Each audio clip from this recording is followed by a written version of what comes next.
All right, ready for a deep dive. Today we're tackling a question that's been around forever. Faith versus hardship. We're looking at Psalm 73, specifically Asaph. Yeah. The guy who was kind of like the worship leader of his time. Yeah. But he hit a rough patch and Yeah. started asking some really tough questions. Yeah, this psalm hits you right in the gut. Even thousands of years later, Asaph, he was all in on God, not just some casual believer. This was a guy who led worship in the temple, poured his heart into it. But then things get tough. Mm. He's seen these people all around him who, let's be honest, they weren't exactly winning any Saint of the Year awards. Right. But they were thriving. They were healthy, Yeah. wealthy, living the good life. Meanwhile, Asaph's over here struggling. The psalm uses this word envy, like it's burning him up inside. He sees these people just cruising through life, no problems, while he's going through hard times. And he's like, wait, is this fair? Where's God in all of this? I think we've all been there, haven't we? Oh, absolutely. It's like when you're scrolling through social media and everyone else has the perfect life.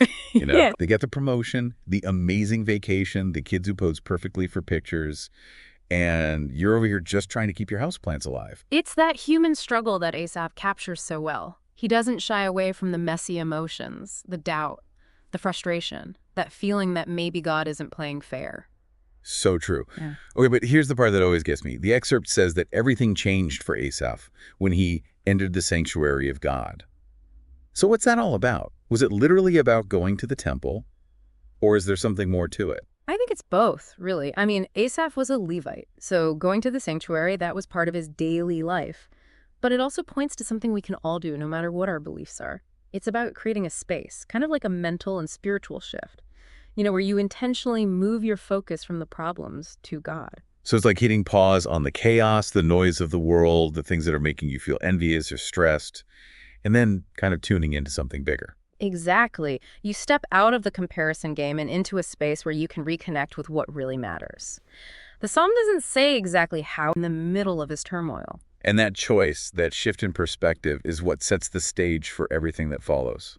Like he finally sees things from a different angle. That's where the transformation starts, in the sanctuary. In that place of connection with God, that's where Asaph starts to understand some really profound truths. Okay, so what are those truths? What changes his outlook so completely? Well, the first thing is this. The prosperity of those who seem to have it all, it's not as solid as it looks. The psalm describes it as like a slippery slope. Asaph realizes that worldly success, even if it seems glamorous, isn't a strong foundation for real happiness. Wow, that slippery slope image is powerful. It's like all those perfect Instagram lives suddenly look a lot less stable. Like maybe those people are one bad day away from everything falling apart. Exactly. Asaph's saying that the things the world values, wealth, health, status, they're all temporary. Here today, gone tomorrow. Real security, lasting joy. You don't find that by chasing after those things. That reminds me of something I read about happiness. It said that people who base their self-worth on external achievements are much more likely to be anxious and depressed because those things are always changing. That's fascinating. It's like modern psychology is catching up to what Asaph figured out centuries ago. But there's a more important point. Asaph's second big realization is that true security comes from something completely different. All right, I'm all ears. What is it? It comes from God's presence, from having a relationship with something bigger than himself. It's not about external circumstances. It's about an internal connection. So even though Asaph is still going through a hard time, he finds peace and stability in knowing that God is with him, no matter what. Right, and that changes everything. Because if your security is rooted in God and something unchanging and eternal, the ups and downs of life don't shake you as much. It's like having an anchor in the middle of a storm. I love that. It's a powerful image. So we've got Asaph, super devoted but struggling. He enters the sanctuary and bam, his whole perspective changes. Yeah. What happens next? How does this new understanding change the way he lives? Well, that's a question we'll explore in part 2 of this deep dive. Welcome back. So last time we left Asaph having this major light bulb moment, right, in the sanctuary. He realizes that all that worldly success, it doesn't last, and that true security comes from being connected to God. But how does that actually work out in the real world? That's what I'm curious. Yeah, exactly. It's like, okay, big epiphany, but then what? How does it change how Asaph lives his life? Yeah. It's not like the psalm just ends there, right? With him feeling all warm and fuzzy. Oh, definitely not. And that's what makes this so relevant for us today. You know how many times you hear people say, just trust God, everything will work out. And you're thinking, Easy for you to say, my rent is due next week. Oh, yeah. It's like those inspirational quotes you see on coffee mugs. They look great, but they don't really help you when you're in the middle of a crisis. Exactly. Asaph's story is different, though. It's not just some empty saying. He's actually walking us through his struggle, showing us how that changing perspective, that sanctuary mindset, actually changes him. So let's break it down. What's the first thing we see change in Asaph after his sanctuary experience? Well, one of the biggest things is that he stops comparing himself to other people. Remember at the beginning how consumed he was by envy? He was looking at all those folks who seemed to be getting ahead while he was stuck. Right, like he was keeping score, checking everyone else's progress instead of running his own race. After his time in the sanctuary, though, his focus shifts. He stops obsessing over what other people have. And he starts appreciating his own relationship with God. It's like he realizes that real blessing, it's not about keeping up with the Joneses. It's about going deeper with God. That's huge. I feel like comparison is the biggest joy killer out there, don't you? We're surrounded by these images of perfect lives. It's easy to forget to be thankful for what we have. And the psalm is honest about that. It doesn't sugarcoat it. Asaph admits how tempting it is to fall into that trap of comparing yourself to others. He even says that he almost lost his faith at one point because he was so focused on what other people had. But the fact that he comes back from that, right? He chooses to focus on God instead. That's where the real power is. Absolutely. He shows us this incredibly important skill. The ability to catch yourself when you're spiraling, when you're feeling envious or dissatisfied, and then intentionally shift your attention back to what truly matters. Okay, so that's one big change. What else happens in Asaph's life because of this new perspective? He starts to see his struggles differently. Instead of thinking that God has abandoned him, he starts to see them as opportunities to grow. So his problems don't go away, but his attitude towards them changes. Exactly. The psalm talks about how he used to be bitter and resentful, like, why me? But after being in the sanctuary, he's able to say, you hold my right hand, you guide me with your counsel. He realizes that even in the tough times, God is there, offering guidance and support. So instead of feeling like a victim, he feels like he's on a journey with God, through the good and the bad. I love that. It's beautiful.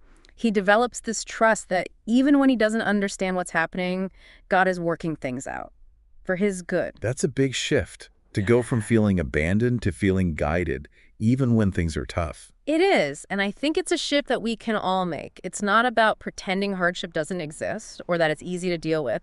It's about choosing to believe that God is with us no matter what, and that he's working to bring something good out of our experiences, even the difficult ones. So how do we do that? If we're in a situation that seems unfair, overwhelming, how do we get to that sanctuary mindset that Asaph's talking about? That's the big question, isn't it? And I think Asaph gives us some clues. He talks about seeking God's counsel, meditating on his word, reminding himself of God's faithfulness. All of these things help us to shift our perspective and connect with that deeper sense of security, of purpose.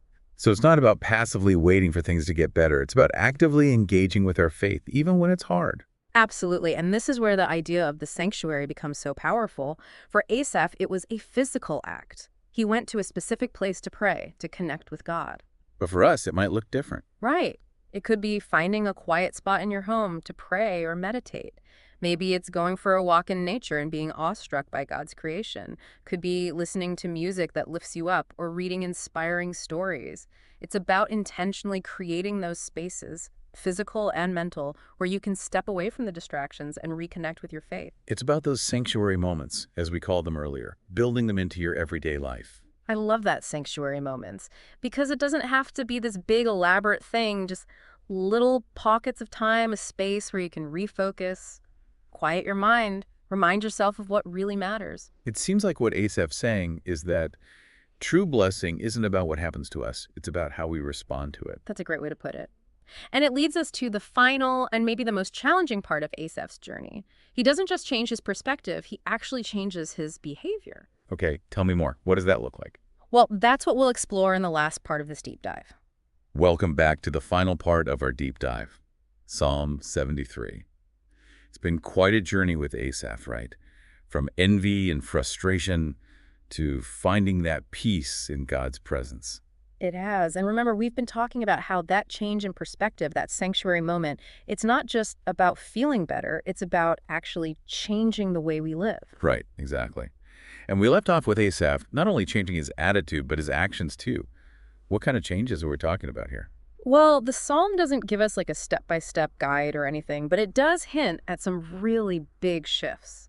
One thing that stands out to me is that Asaph, he becomes more compassionate. He stops judging those people who seem to be doing so well and starts to see them, I don't know, with more understanding maybe? So instead of bitterness or resentment, he actually starts to empathize with them. That's a big change, considering how much envy he was struggling with before. It is. I think it shows the power of that sanctuary experience. You know, when we connect with God, when we get even a glimpse of his love and grace, it affects how we treat other people. It's like our hearts become bigger, they have more room for compassion, even for people we might have judged before or envied. Yeah, I like that image, the heart expanding. Because it's not about saying bad behavior is okay or that everybody's perfect. It's about recognizing that we're all on this journey. We make mistakes. We all need grace. And that's easier to see when you have that sense of security that comes from God, right? You're not so threatened by what other people are doing, whether they succeed or fail, Yeah. because your self-worth isn't tied to those things. Exactly. Asaph's story shows us that when we find our security in God, it frees us up to be more generous, more forgiving, more loving. Okay, so compassion, that's one big change. Yeah. Anything else? What else do we see happening in Asaph's life because of this new perspective? Well, another thing is this deeper sense of purpose. He goes from feeling lost and kind of aimless to knowing what he's supposed to be doing, having a clear sense of calling. Like, his sanctuary experience helped him reconnect with his why. He was already a worship leader, but maybe he lost sight of what it all meant, the deeper purpose of his role. I think that's a great point. It's not just about going through the motions. It's about understanding the significance of what we're doing and how it fits into something bigger than ourselves. In that sense of purpose, knowing that you're part of something meaningful, that's got to be a powerful way to fight off envy and discontentment, right? Well, sure. Because when you have that purpose, you're less likely to get distracted by what other people are doing. You're more focused on running your own race, fulfilling your own unique calling. It makes me think about how many people today are searching for that meaning, that sense of purpose. We're always hearing these messages about success and achievements, but it often feels so empty, unsatisfying. It's like we're climbing the wrong ladder. We might get to the top, but we're still not where we're supposed to be. And Asaph's story reminds us that true fulfillment, it comes from aligning ourselves with God's purpose for our lives. It's not about what we acquire or what we achieve, but who we become in the process. So true. And that transformation, the shift from a self-centered life to a God-centered life, that's what ultimately brings lasting joy and contentment. This has been such an insightful conversation. We've covered so much just from this one psalm. It is amazing, isn't it, how much wisdom and guidance we can find in these ancient texts. Absolutely. So as we wrap up this deep dive, what's the one thing you hope our listeners will take away from all of this? I think the biggest lesson from Asaph is this. True blessing isn't about having a perfect life, a life without problems. It's about God being with us through those problems, sustaining us. It's about finding those sanctuary moments, those times when we can connect with our faith and let God's perspective change our hearts, change our actions. It's a journey, for sure. It takes effort, it takes honesty, and it takes being willing to let go of our own limited way of seeing things. But it's a journey that leads to a life full of peace, purpose, and joy. Thank you for joining us on this incredible deep dive into Psalm 73 and the timeless wisdom of Asaph. See you next time.